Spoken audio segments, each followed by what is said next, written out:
All right, so we've done a bunch of guided cool down videos. I'm gonna take you through my shoulder warm up. So without further ado, I like to start with a little T-spine stuff, just because a lot of my shoulder issues come from inability to move my T-spine. So I'm not doing anything specific, fairly casual, trying to just get a little extension going, a little movement back and forth, just hanging out on a foam roller.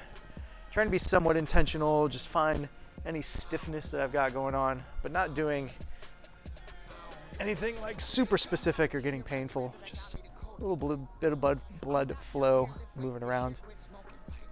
I'm not going to spend a ton of time here because I am going to be incorporating more T-spine stuff as I go, but really just starting to move a little bit. And that's it, maybe 30, 45 second stops. From there, I like to go right away into just some muscle activation stuff. These are all classic things that we do in class. And I'm not even necessarily counting my reps. I'm really going more for sensation and burn. So if I'm doing the movement correctly, my abs are tight, elbows pinned in, I may get 8, I may get 12, I may get 15. It really just kind of depends on how my shoulders are feeling. And in this case, I'm trying to keep that elbow specifically pinned in tight and get all of this stuff woken up.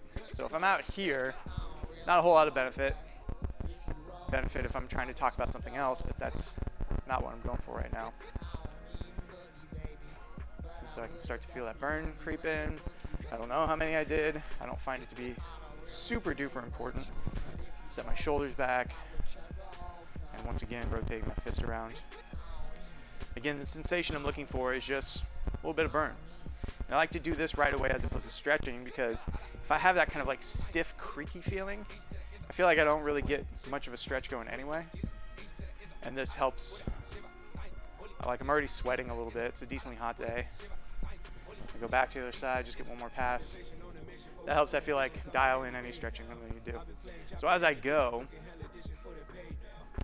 my stretches, or my thought here is going to be equal parts stretching and sort of dynamic movement type stuff, because I'm simultaneously overly tight in the front and weak. Overly tight in the front and weak in the back. So I'm trying to address both of those things to move forward. From there, one of the things I dig about this mirror, they can kind of highlight some of the things that I have let slide in the past. So if I'm just getting kind of like a lat T-spine stretch, I noticed I was kind of letting my hips sway to the side, and without being able to see myself, I didn't really even know I was doing it. And so I was over prioritizing the side that's loose already, as opposed to, oh, I need to square up my hips. Makes me feel a little unbalanced, but I'm trying to be perfectly symmetrical, and that way this tighter right side gets the love it needs. And I'm trying to just make everything square and perfect. Right now I'm squeezing my abs very tight, allowing the weight of my upper body to fall through to get a little lat stretch. Fairly important as I go through this one to not just kind of like cave in, because now all of a sudden all the resistance I'm trying to apply is just going into my low back, into my upper back, as opposed to into my lats where I'm most tight. So I'm done there. I'm a huge fan of band shoulder tees. And I'll crank out maybe, again, I like to use the mirror to make sure everything is square. I'll crank out maybe 10 or 15 in a row. This is a movement I do a lot, so if you can't do 10 or 15, that's totally fine. 5 or 6 high quality ones are gonna beat just racing through it. But I notice this gets some good retraction of my scaps, gets my back engaged, keeps my arms locked out. And these are all issues that I have. I tend to want to go soft in the elbows, and I tend to want to hang forward, so this gets all the stuff I need to feel open and ready to go.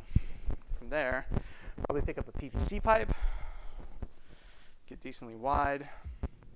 And again, I'm using this mirror because if I didn't use the mirror, what I noticed was I go back for a pass through, and bam, this guy bends, this right one. I just don't really get what I need. So I'm trying really hard, again, to make sure that my elbows are locked out. I'm gonna go for 5 or so passes. I'm less worried about going back behind me, right? Because now you can see everything breaking, my grip opens up, my elbows soften up, as opposed to trying to keep everything on lockdown. With any luck, I can get a couple of inches and degrees as I go.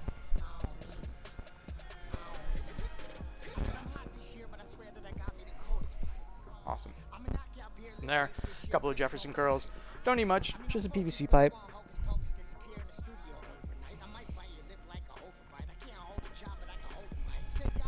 Just really something to guide my arms and shoulders with.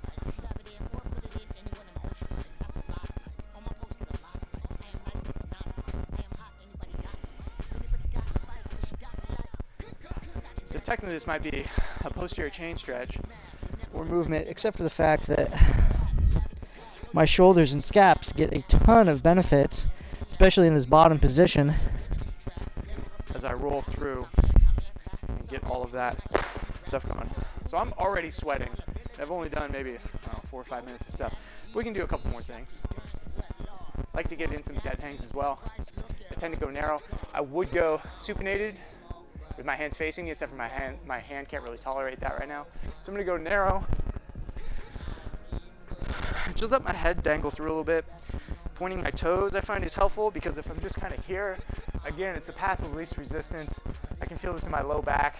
I'm getting a little bit of lat, but not nearly as much as if I were to tighten it up. Prioritize getting everything through. That feeling in the armpits and kind of like my upper mid back.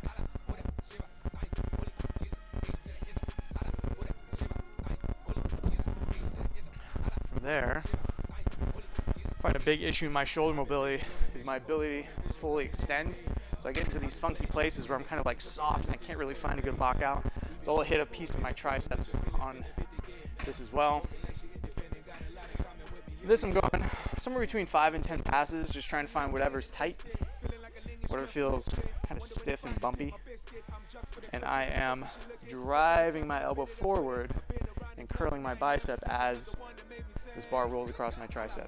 So if you have painful triceps or elbow pain, you may find this is excruciating, but as you go through a couple of passes, it loosens up. Like every single person I've ever done this with loosens up rather quickly, and they go, oh wow, that feels almost immediately better. So this is a huge moneymaker for elbow pain, tight triceps, all that kind of stuff. So I'm getting 4 or 5 passes on each side. Then I'm gonna go back to this little lat progression here. I'm going slightly narrower. Once again, trying to square up. My hips are square, my midline is square, my abs are tight. Just trying to let my head drift through.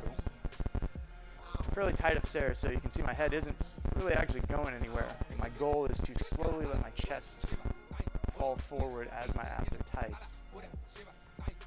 And eventually, if I had really loose shoulders, I might be hanging out forward in there, but that is pretty far from where I'm at personally.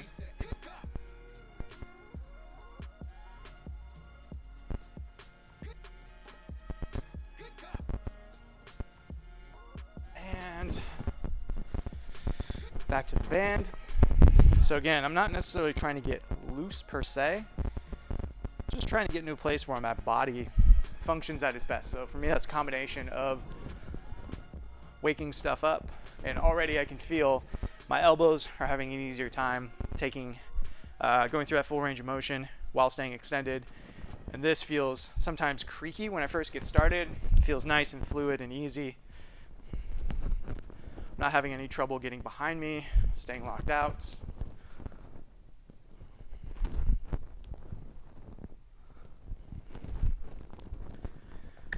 And last thing, so my little demo for myself is going to be just a couple of barbell strict presses. So the last thing I'm going to do is work my forearms and grip.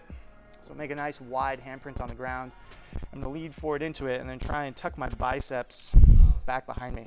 So what this is going to do for me is hit all of this, which tends to be very tight and bitey and problematic. So I'm going to try and turn my biceps in towards myself, lean forward, get a nice stretch on the outsides of my forearms.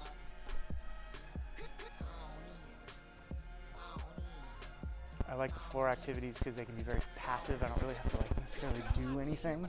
Just use my body weight to lean into it. Try and get a little uncomfortable. Fingers go back, palms are flat, lean back into it.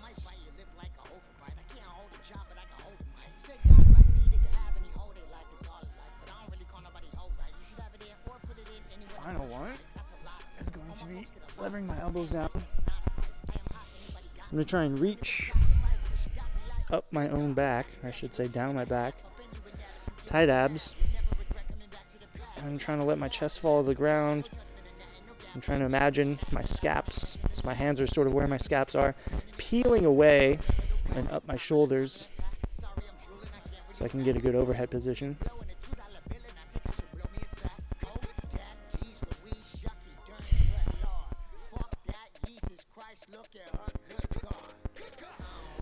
And one more active thing to build back in. I'm gonna go up on my fingertips. This is something I really like to do. I just feel like it gets a good full range tension stimulus through my entire arm from fingertip to shoulder.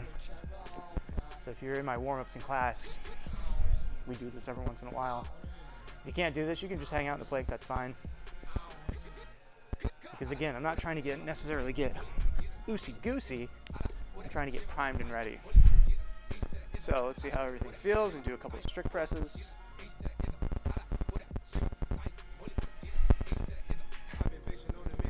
And my telltale sign is if my shoulders kind of fall back as I go up and I can feel like I'm resting upstairs. If I feel like here, not resting. And I'm not quite there. So if I was doing this live and I was getting ready for it to move some loads around, I'd probably do another 2 or 3 minutes just to feel like I can get that bar set directly above my shoulders. It's not too bad, but it could be a little bit more.